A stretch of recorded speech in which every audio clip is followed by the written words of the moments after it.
this is going to be great. Welcome to the White House Pod with David A.R. I'm gonna finish what I started. It's not easy. It's simple.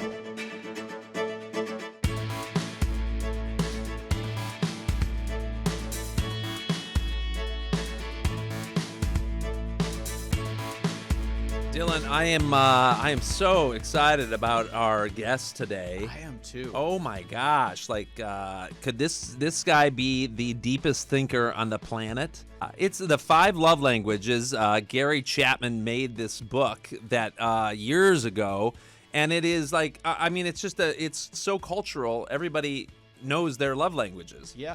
I mean, everybody that I talk to, they bring this up from, at the most random times, and I'm like, oh yeah, I've read that book. And amazing. It's amazing. It well, really is. All right. So enough about Dylan and I talking about the 5 love languages. Ladies and gentlemen, please welcome Gary Chapman. We're so excited that he is on our show, and thank you, Gary, for being here. Appreciate it. Thank you. I'm glad to be with you The guys. audience is thrilled. Where are you joining us from?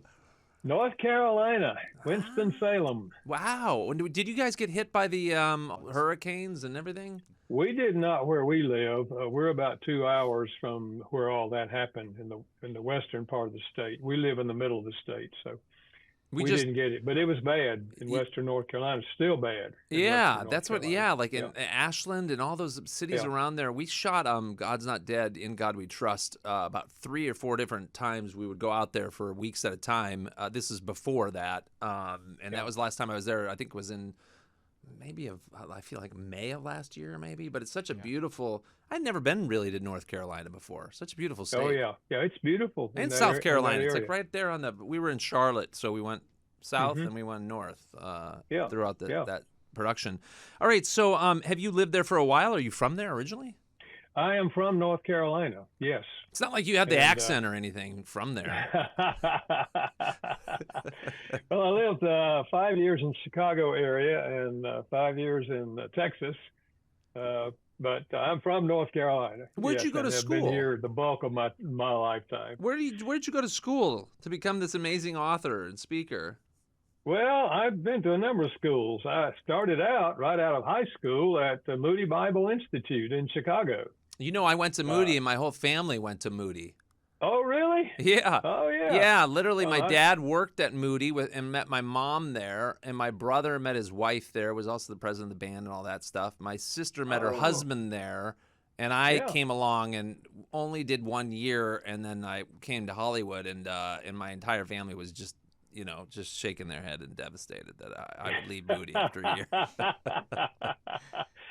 Yeah, well, I went there first, and then at that time it was just an institute, a 3-year school. Yeah. So no degree. Of course, now they have degrees. How did you do that? Like, what led you to Moody, though? Was your family or what? It was a teacher in high school, in the public high school. In those days, they offered Old Testament survey and New Testament survey in public schools. Really? It was an elective class. Wow. Yeah, but I took it. And that teacher who was teaching that in my senior year mentioned Moody Bible Institute. I'd never heard of it. And a friend of mine wrote and got a catalog. In those days, there was no online stuff, okay? I read the catalog one day in study hall, and by the end of reading the catalog, I thought, man, this is where I want to go. Did you grow up as a Christian? I did. Became a Christian early on, and by the time I was a senior in high school, I really sensed that God wanted me in some kind of ministry. And I only knew there was 2 things you could do vocationally full time. One would be a pastor, and one would be a missionary. And in my mind, missionaries lived in the jungle. Yeah. And I didn't like snakes, so I figured God must want me to be a pastor. I felt the same thing. My dad was a pastor for many years, and I always I was afraid that God was going to call me into the ministry. I so did not want to have anything to do with that, right? Given the fact of growing up with your dad a pastor. But that's the interesting thing when you go to Moody, it's like, well, am I going to be a missionary? And then I don't know if kids today even think about it the same way as maybe, we did at that time, because it was more like, oh my gosh, these people, they go off to some foreign country and then they come back and, then they're asking, normally it's a fundraiser at the church and they tell stories and everything. But the idea of it just sounds horrible, being in a, with snakes and the whole idea of just, a jungle like, Interestingly enough, by the time I finished Moody, I really sensed God might be leading me to the mission field. So I went to Wheaton College and finished to get my degree. Yeah. And I majored in cultural anthropology, which is a great major if you're going to be working in another country. Yeah. Of course, it didn't turn out that way. So when did you like go, oh wow, the idea of being a missionary is, I like snakes and jungles now, or living in the desert. Like, when did that go? Well, I never came to like snakes, but I did come to have a growing sense that the bulk of the world's population do not live in the U.S. And that maybe my life would be better invested on the mission field somewhere. But my vision was this: to train nationals so that they could in turn reach their country. And we were talking about Nigeria. There's a seminary there. And so I was thinking along those lines. But I went on, you mentioned education. I went on to seminary, got a master's degree, later went back and got a PhD degree. In the meantime, I took some graduate studies at Duke University, University of North Carolina. But most of that, I was thinking in terms of going to the mission field. But here's an interesting thing. We applied to the mission board after I had my PhD and were turned down because of my wife's health. She was having some pretty severe problems, and they said, we can't send you overseas. We were pretty devastated, to be very honest with you. Wow. But let me just fast forward. As you know, the 5 love languages and many of my books are all over the world. I was in Hungary before the pandemic, and they've translated 35 of my books in Hungarian. How many books have you done now, Gary? What? Do you know how many books you've written? Well, they tell me over 60. Wow. I don't know exactly. You lose count, yeah. Yeah, but they send us the books, and my wife and I will look at them. We pray for the country, pray for the book, that God will use it. So one night, this is a number of years ago. And now then, do you put it in a box and just ship it into the garage? What do you do with all these books? Because they send you like... I have in my library, I have a copy of all the translations into all the different... That's cool. There's just many of them. But anyway, I was opening a box of those books, and I looked over on the couch, and my wife was crying. And I said, "Why are you crying?" And she said, "I just remembered we wanted to be missionaries, and now your books are all over the world."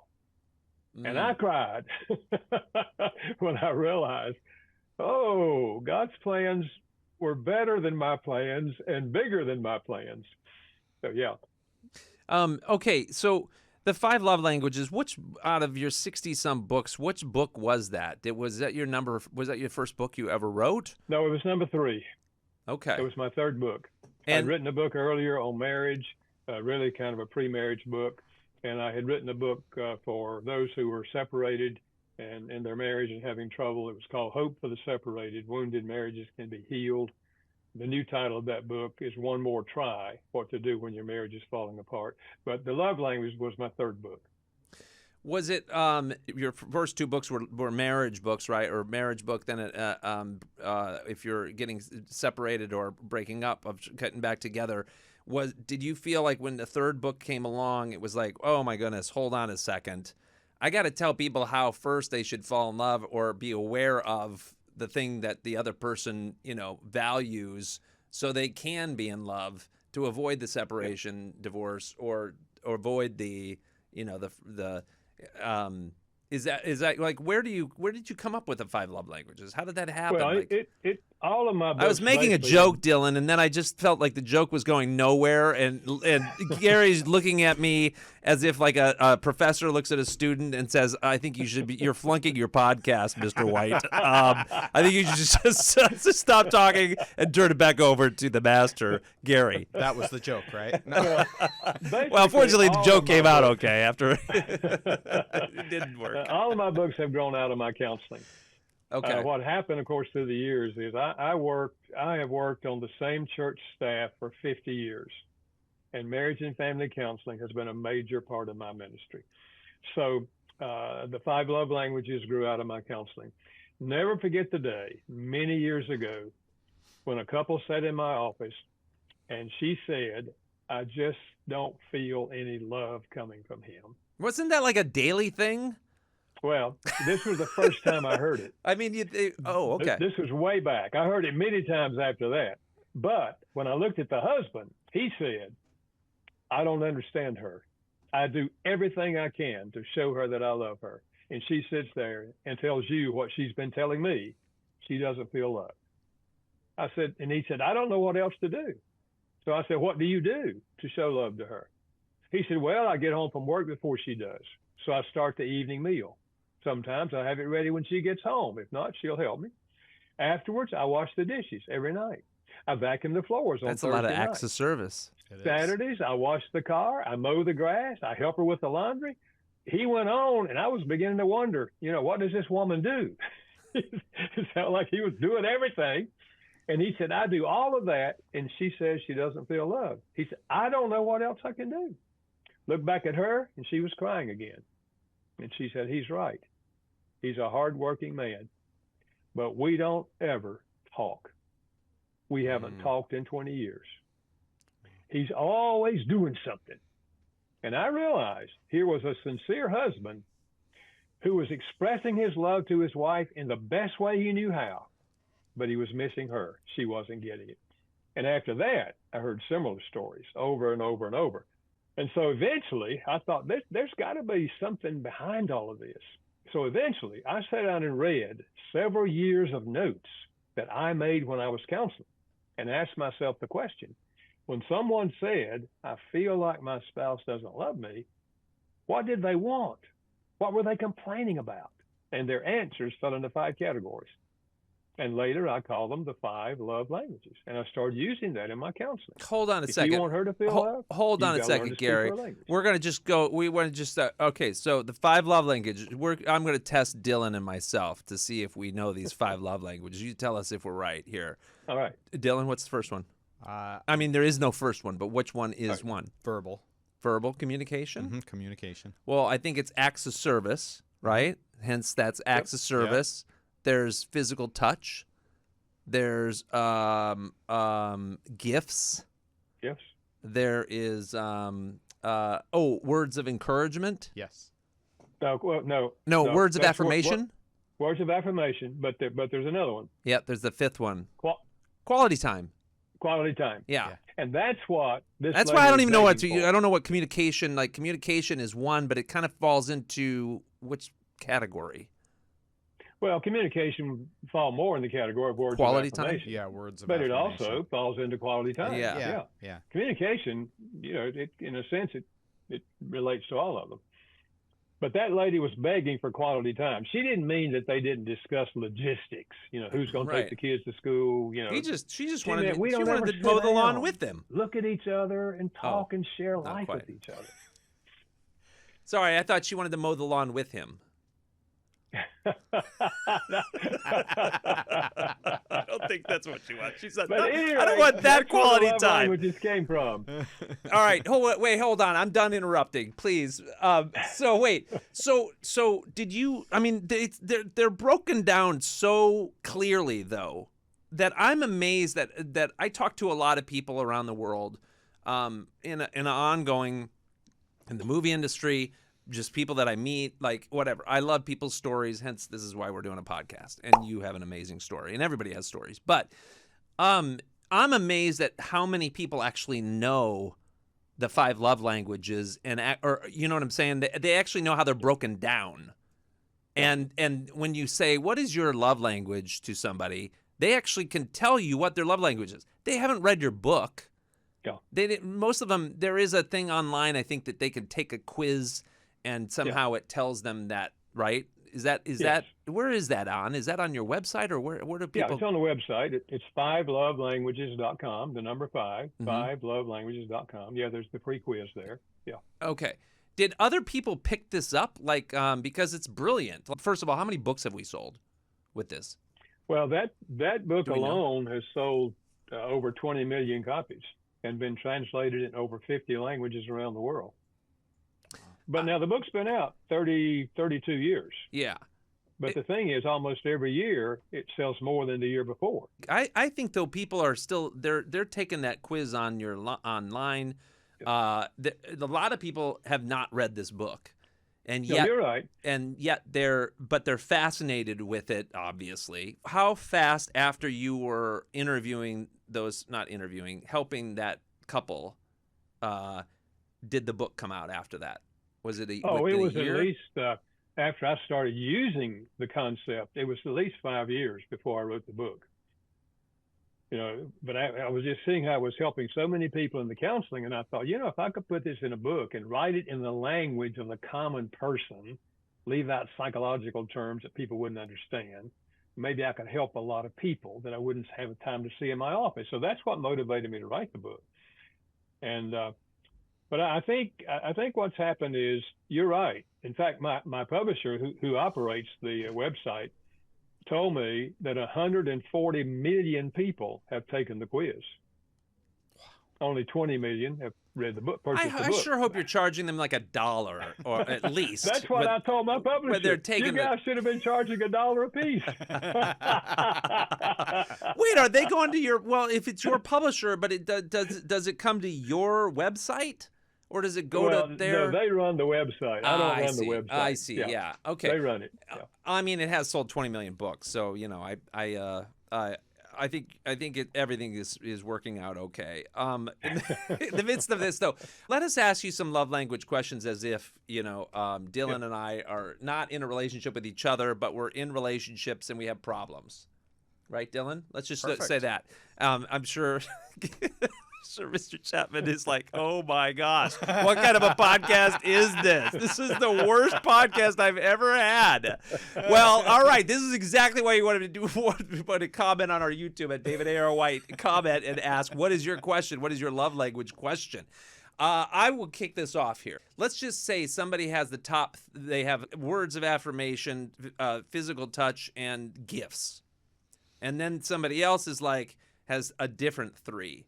Should they be together or should they not? And you should look for somebody. Let's just say you're not married and you're, in dating. Are you supposed to find somebody who has, the love languages that are the same as your love languages? No, I've never encouraged that. Okay. The old saying, opposites attract. Well, that's the opposite of what I'm saying. Well, it does logically makes sense. It would be easier for them. It makes sense, but it's not necessarily true. And I've never put that out as that's what you ought to be looking for if you're single. Listen, the thing is, we have to have an attitude of love. And if you have an attitude of love, the love language gives you information on how to communicate it best to the other person. But what if I don't like doing acts of service for my significant other? Or Dylan really hates words of affirmation, so he doesn't want to tell the other person words of affirmation. I suppose what you're going to say is well, that's what love is, and just buck up and show some words of affirmation for the other person. Well, what I would say is it's a choice. I had a man say to me, my wife and I read your book. We took the quiz. Her love language is acts of service. But I'm going to tell you and her, if it's going to take my washing dishes and vacuuming floors for her to feel loved, she can forget that. And I said to him, that's your choice. Oh, I thought you were... If you choose knowing what would make your wife feel loved, and you choose not to do it because you don't want to do anything you don't want to do, that's your choice. You see, what I would say about him is he had an attitude of selfishness. Mm-hmm. He only going to do what he wants to do. Love is the attitude of, I want to enrich your life. And if this is what makes you feel loved, then give me the dishes, give me the vacuum cleaner. If you want to choose to live with a wife who has an empty love tank, I said, that's your choice. Yeah, it's the opposite of selfishness. Yeah. And I think everybody leans in one of those two directions. We either have an attitude of love, not just in marriage, but an attitude of love is I want to enrich the lives of the people that I encounter. And whatever I do, I want it to enrich people's lives. Selfishness, is I'm in this for my benefit. I had a man that owned a construction company. I was talking to him about applying this in the workplace because we have a book called The Five Languages of Appreciation in the Workplace. We take the languages to work. And I was trying to talk to him about it. He said to me, I don't care if my men feel appreciated or not. I pay them to get the job done. They get the job done fine. They don't, I'll fire them. Well, he's telling me he's selfish. I'm in this business to make money. I don't care whether the people feel appreciated or not. Well, that's his choice. And all of us lean in one of those two directions. But here's the deal. We choose our attitudes. We don't choose our emotions, but we choose our attitudes. Okay, so you're in this for 5 years. But you come up with the concept of this. You start using it in different ways. Do you notice that the amount of divorces go down in your practice, or the success rate, I suppose, goes up? You were a genius for writing this. Yeah, that's the reason I thought to write it, because I saw I was helping so many people. I mean, they'd sit there at the beginning and say, we have no hope. We're too different. It's not working. We just argue, and I hear their story. I mean, a counselor listens before you say anything, and I'm empathetic with people because I remember the struggles we had in our own marriage, and so I have empathy for people. And sometimes I've said to them, I can see how you would have no hope. So let me ask you a question. Would you be willing to go on my hope for a while? Because I have hope for you. If you're willing to go on my hope, I'll meet with you and I'll share some ideas and we'll see what can happen. And most of the time they say, well, I guess, okay. So we get started, and somewhere along the line, not necessarily in the first session, but I share the love language concept and then let them take the test and then challenge them to try this. And very early, they begin to turn because they're now touching each other in the right direction emotionally. And so I saw so many marriages saved. As a matter of fact, even now, I do Saturday marriage conferences, an all-day thing from 9 o'clock to 3:30 all over the country. Every time I do a conference like that, I'll have 3, 4, 5, 6 couples come up during the course of the day and say, Gary, we just want to share with you that book saved our marriage 15 years ago or 20 years ago. We were at the point of giving up. Somebody gave us the book. We read it. The lights came on. We realized how we were missing each other. We took the quiz. We started speaking each other's language. It literally saved our marriage. You see, I think this is one of the most fundamental issues in a successful marriage is keeping love alive. That is meeting each other's emotional need for love. It's not everything to marriage, but it's a fundamental building block in having a good marriage. How do you encourage people to, when they, if they're not like the poor guy that was doing all the acts of service, but she just wanted the quality time, right? When he started, well, that's kind of an easier one because obviously the whole relationship seems like if quality time is number one, that would make the most sense because you want to be together, you want to hang out with each other. The harder thing is when gifts is number one. Or acts of service is number two, and then words of affirmation and like quality time, hanging out with that person is like number 5. Then I think I would assume, I'm not a scholar, but that would seem to be a harder push for a successful relationship. Yeah. If your number 5, the one that's least important to you, is their number 1, it's a learning curve. It's an uphill battle. It's an uphill battle. But here, again, it goes back to attitude. If you understand the concept and the importance of it, and you have an attitude of love, it gives you the information you can begin working on. I've had many people. I had a man say to me some time ago, he said, Gary, my wife's love language is words of affirmation. And I hate to say this, but I don't know how to do that. I never received words of affirmation growing up. All I ever heard was I was lazy. I was never going to amount to anything. I didn't hear positive words, and I don't know how to say them. And I said to him, well, you are where you are. We can't change our history. It's there. I said, but here's the good news. You can learn to speak these language you can learn to speak words of affirmation as an adult. Can you tell me, for example, 3 things that your wife is good at? And he thought and said, well, she's a good cook, and she's a good school teacher, and she's a good mother. I wrote those 3 words down. Out beside of them, I wrote 3 or 4 sentences on each one of them. Like on the cooking, honey, I haven't told you this, but I really appreciate the meals you fix. You're a wonderful cook. Just 2 or 3 sentences. I said, here's your assignment. This week, twice a day, you get in a room by yourself and read these out loud so you hear yourself saying these sentences. And when you come back next week, I hope you can say them to me without looking at your notes, okay? He said, well, I'll try. Well, he came back and he said them to me. I said, okay, now here's your assignment. The next 3 weeks, I want you to give her one of these each week. I don't care what day of the week or time of day, but you give her one of these each week for the next 3 weeks. I said, now, the first one, if you want to, you can say it while she's looking in another direction. You're not looking at her and she's not looking at you. That'll make it easier for you, okay? So he laughed. He said, man, I hope I can do it. I said, well, you did it for me. You just said it to me. You can say it to her. Well, he came back and he had done it. And I said, how'd your wife respond? He said, well, on the 3rd week, she said to me, what's going on with you? I have never heard you give me so many compliments. I said, what did you say? He said, I said, well, honey, we read that book and we took the quiz, and your language is words of affirmation. And I'm just trying to learn how to put my love into words because I love you. And she said, oh, that is so sweet. That is pretty sweet. All right. Again, it goes back to attitude. Okay. So let's talk about single people then.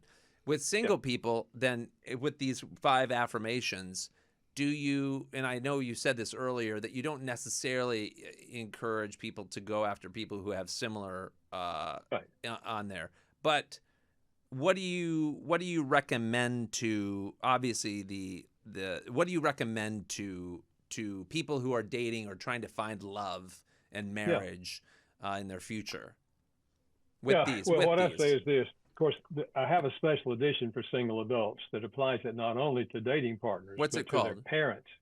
It's called the 5 Love Languages Singles Edition. Oh, okay. And it applies it to their parents, their siblings, their college roommates, their dating partners, their work associates. But in the dating context, I've had many, many people say to me, men especially, Doc Chapman, I started dating this girl, and the 3rd date, she handed me this book, 5 Love Languages, and asked me if I'd read it and tell me what I thought about it. I said, man, you should have known right there. You got a good girl. But what I encourage singles is this. Yes, early in the relationship, or at least when it begins to look like it might get serious, discuss this concept and take the quiz. Learn each other's primary love language. And also learn the reality that I share in both the singles book and the couples book, that this in-love experience, though it's wonderful, it only has a 2-year lifespan, average. Some a little longer, some a little less. Are you talking about the feeling of love? Forever. Are you talking about the feeling of love or the attraction of love? I'm talking about what we typically call falling in love or being in love, that euphoric feeling that this is the most wonderful person I've ever met in the world. And you think it lasts 2 years. That's good. 2 years. Now, it doesn't last Average 3 lifespan. months or less? Well, some may last 3 months. You're right, because you learn other things 3 about months seems them. to be the kicker. Like after 3 months, it's like, oh wow, it's a whole new world of the individual. Well, listen, I think that's the purpose of dating in our culture, is to get to know the person so you can make a wise decision about whether or not we're marching to the beat of the same drummer. I mean, we're close enough that we can have a relationship, because we all have different ideas, different histories, and dating helps us discover whether this is somebody I think I could have a relationship with over the long haul. Do you recommend dating 2 years then? Because if at 2 years there's something that happens and then that love runs out, maybe you should date 2 years and 2 days and see if you could make it to those 2 days. Well, it's not 2 years for everybody. I mean, that's the average, but some longer, some less, so there's nothing magic about that. But I think couples do need to know what I did not know, and that is that feeling you have now, that in love thing, is not going to be there forever. I was always told growing up, if you got the real thing, it's going to last forever. And that's not true. My wife and I dated 2 years before we got married. I came down pretty soon after the honeymoon. So if I had known that I was going to come down and I had known the love languages, I mean, if you know the love languages before you get married and you're speaking each other's love language, when you do come down, you hardly miss it because you are speaking each other's language. And so the emotional need for love is met. So that's why I think understanding the love language concept earlier when you are dating and learning to speak each other's language is a huge step forward in having a good marriage. How long do you recommend somebody date normally? Like, is 2 years I think, the thing? Of course, it's different for different people, but I do think a couple of years is wise. Okay. Now, people who aren't married sometimes till they're 28 or 29 or 30, which is common today, some of them get married in 6 months. But many times it's based on the fact that we got these feelings for each other. I mean, I finally found the right one. And they don't know anything about love languages and that they're going to come down and all of that. And what I say to them, spend time preparing for marriage. We spend far more time preparing for our vocation than we do preparing for marriage. And maybe that's why we're more successful in our vocation than we are in our marriages. That's so true. Well, okay, so somebody gets married. Oh, I have a question. I don't understand this idea of gifts as a love language. Because like if that's somebody's number one, it just feels like almost a transactional relationship. It feels like it because it's money's involved with the gift for the most part, right? Kind of, right? Well, and then not necessarily though. It doesn't have to be expensive gifts. For the person, it's gifts. A flower picked out of the backyard will speak to the person whose love language is gifts. It can be little. If you don't have much money, you should definitely write this down. Like in your dating world, like if somebody says, "Oh, gifts is my number one," is that the next question? So, like, if I give you a flower from outside, is that the same? Yeah, that would be a good discussion to have. Absolutely. And to ask what kind of gifts are meaningful to you, because in all these languages, there are different dialects of language, of the language, different ways of speaking those languages. And gifts, there's many different kinds of gifts. There's those kind of gifts like flowers. There's gifts that you purchase, but sometimes they have an interest in a particular area. Diamonds. I feel like that's another gift that people have an interest in. But gifts doesn't mean that the person is materialistic, and it doesn't mean that it's necessarily going to rupture your budget, because they know how much money that you have when you're married, and they're not expecting you to give gifts that you can't afford. Have you noticed, like, over the years with these conferences and everything, how like, what is the percentage of is it, you got books like Women Are From, Venus, right? Men Are From Mars. Yep. Yeah. Do you feel like those other relationship books kind of mirror your relationship books in a way? It's just an idea different. You know what I'm saying? Like if a woman truly is from another planet and you're from another planet, I don't know that the 5 love languages are going to meld the planets. Not a direct correlation between that concept and the 5 love languages, except that it is indicating that the person you're married to is going to be different from you. And what's going to be meaningful to them is not necessarily going to be meaningful to you. So in that sense, it does kind of mirror that, but it doesn't necessarily suggest how to meet that emotional need. The 5 love languages is very focused. It's just dealing with one basic area of the marriage. There's a lot of other things that help make a good marriage. But if you don't have this, the other things, you're probably not going to get them either, because this is one of the most fundamental needs we have, emotional needs, is the need to feel loved. All the things that you have done over the years, 60-some books, right? All the couples that you've talked to, the seminars that you have spoken of and spoken to those people around the country, the amount of people is an extraordinary amount. Do you wake up in the morning? Does Gary just wake up and go, man, I just have it all together and I don't even know, what I'm tired of helping people? Or, where do you find your strength from? What do you hope to accomplish, your vision in the future? Is it the same? Does it align, or does it constantly change? I think that life's deepest satisfaction comes from helping other people. And I'm committed to that. I love what I do. 2 years ago, I officially retired from the church. And the pastor said, Gary, you're not going to leave us. I said, I'll be around and do whatever you want. He said, listen, why don't you keep your office and keep your assistant and do what you want to?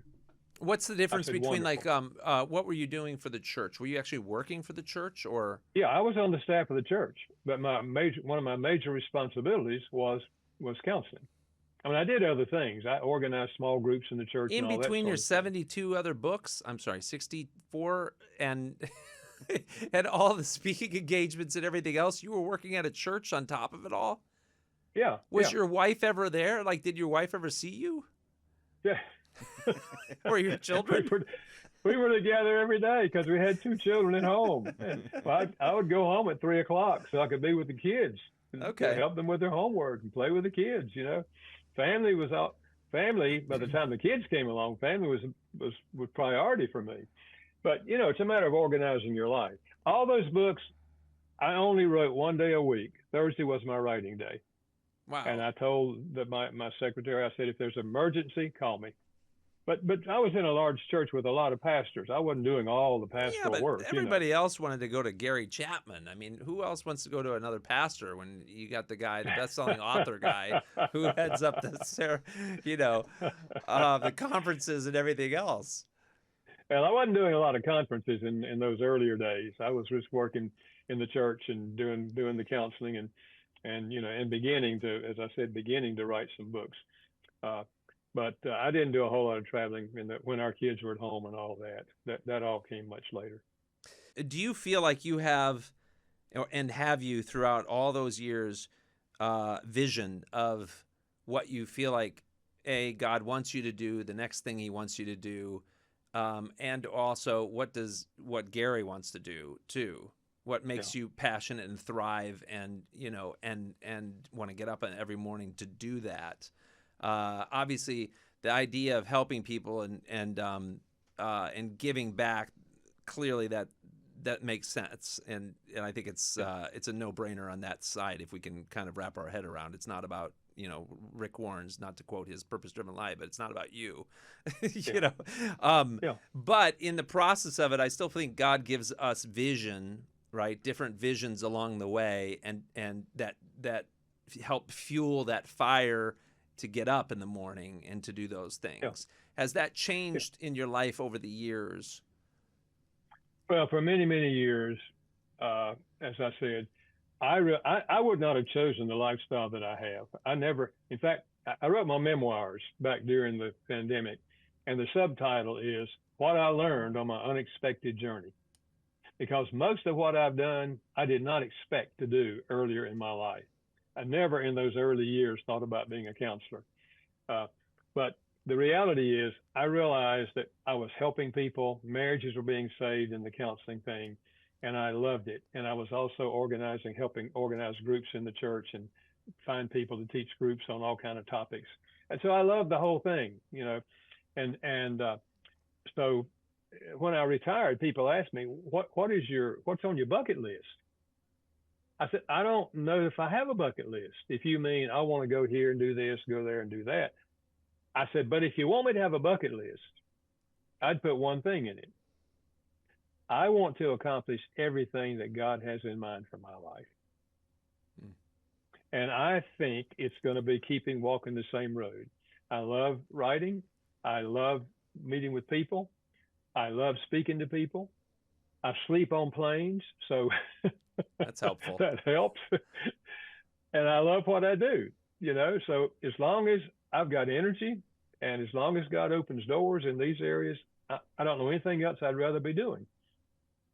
So did you find did your wife does she do these conferences with you or go with you or even like when you're at home in your home church, ministering to people, is she part of that or is that separate from you guys? No, that's separate. She's a musician. She's been very active in the music in our church, and she's been very active in the women's ministry of our church. But we don't do things together as far as speaking together. That's just not who she is. How you didn't want her as like background music, and then sometimes she takes the lead, and you didn't think that, hey, we'll do these conferences together and somehow mix this too? Well, we have done some of that where she sings and I speak. Yeah. Well, we've done some of that. Her stock answer used to be when people ask her, "Do you travel with your husband?" She'd say, "Well, it depends on where he goes. So if he goes to Hawaii, I go. If he goes to Peoria, I don't go." That's actually a great answer. One day a lady said to her, "We live in Peoria. It's really quite nice." And Carolyn said with her southern voice, "Honey, I bet it is nice. I've never been there." That's hilarious. How do you, now I'm asking you relationship questions. Has it ever been a sense of contention in the way, though, husband and wife, right? One's gone, one's working a lot. You pour so much out for others to help others. Do you ever feel depleted when you come home? And then you don't have, I don't know what your wife's love language is, but if it was quality time, clearly some of that time's missing. Or if it's words of affirmation, I guess you could make phone calls and send her notes. Yeah. But do you ever have that? Have you had to balance that? Her love language is acts of service. Oh, well, that's and I do all kinds of stuff for her. I do the dishes. I vacuum. But that's hard to do the dishes when you're gone, or hard to vacuum. I can't do it when I'm gone, right? But there's less dishes to wash when I'm gone, less trash to take out when I'm gone. But most of my travels, I'm not gone for a long time. I'm flying out, I'm speaking, I'm flying back. It's just a day or two, most of it. And if she wants to go, she always knows she's free to go. And there's certain places I go, she always goes, like the Cove, the Billy Graham Training Center in Western North Carolina, in the mountains. She always goes with me when I'm speaking there. And that's 2 or 3 days typically. No, she's very much into people herself. And when I'm gone, as she has energy to do it at this stage of life, she's visiting people who are, in rest homes and all that sort of thing. And she stays involved with people. And she has many, many close girlfriends, that she does things with. So she's never, complained. She's been very supportive because she knows that I love her and I'll do anything in the world for her. And I keep in touch. I mean, when we're gone, I'm in touch with her, every day, talking back and forth and how things are going, all that sort of thing. So in the early days, we had some really, really hard, deep struggles. And that I think God used that to prepare me for what he wanted me to do. Otherwise, I may not have had empathy for people. If we'd never had any problems, I probably wouldn't have empathy for people who are having problems. So, but once we got it together and got the love language thing and a lot of other stuff together, it's been good. How many years did that take you to get it together? How many, when you say once we got it together, like what was that like on year process. 7, 9, 15 of marriage? I don't think there was a point where we said we got it together. It was a growth process. Because I think that's the book everybody wants to read is like, at what point do you got it together and then there's no problems after? Well, no, I don't think that's true. I think there's always things along the way, but it's a growing process. I don't ever talk about a perfect marriage. Yeah. I talk about a growing marriage. Because marriages are either getting better or getting worse. They don't stand still. And what I'm trying to help people see is let's have a growing marriage. I love that. All right, Gary, we have to wrap this up, but I just want to first say you have so many books. Like, what is something that we can encourage our audience? But what do you leave with audiences, and specifically our audience? It's the dare to dream. If you have a dream and you have a desire, and what are you supposed to do with this thing that's inside of you? What wisdom can you bestow on all of us? I think I would say this. I deeply believe there's 2 essentials to long-term healthy marriages or close relationships of any kind. One is what we've been talking about, and that is meeting each other's need for love. The other is dealing effectively with our failures. because none of us are perfect. What? And that means apologizing and forgiving. And I wrote a book on the 5 apology languages, because this is where couples, again, miss each other. We assume that whatever we were taught growing up to apologize, I'm sorry, or I was wrong, or whatever we were taught, that's what we do as adults. But most couples have never talked about, what do you consider to be a sincere apology? And so he says to her, I'm sorry, and she's thinking, you certainly are. Is there anything else you want to say? He thinks he's apologizing. She thinks he's giving a character report. So if you can get these 2 things straight and learn how to apologize to each other in a meaningful way, and then choose to forgive each other, that's an essential to long-term healthy relationship. You don't have to be perfect to have healthy long-term marriages, but you do have to deal with your failures. So I would say you focus on those 2 things, the 5 love languages, the 5 apology languages. Couples who read and apply the concepts of those 2 books, chances are going to have a going marriage. Gary, thank you so much for being here. I appreciate it. If you haven't seen or read any of Gary's 60-some books, where should they go to do so? 5lovelanguages.com will give you a listing of my books with little brief descriptions, and you can order them there or order them on Amazon after you decide which one might be most meaningful to you. Gary, thank you so much for spending time with us. Really appreciate it. And well, it's been good, and I'm thankful for what you're doing. So keep up the good work, man. Thank you. I look forward to seeing you next time at one of these places, NRB or something. Where our paths can cross again. Look forward to it. All right. Thank you so much, Gary. Have a good day. All right. Thank you. Goodbye. Bye-bye. Wow, Dylan. Wow. Do you just feel like you just gained an immense amount of wisdom? I do. Hearing Gary talk about, his books and his findings and helping people has been, it just puts a whole new perspective on the whole book. Yeah. I feel like, what's the number 1 book you should probably read is the Bible. And then number 2 is the next 62 books of Gary Chapman. So do that. Guys, thank you so much. And I hope you guys enjoyed the episode, and I hope you guys were encouraged by this.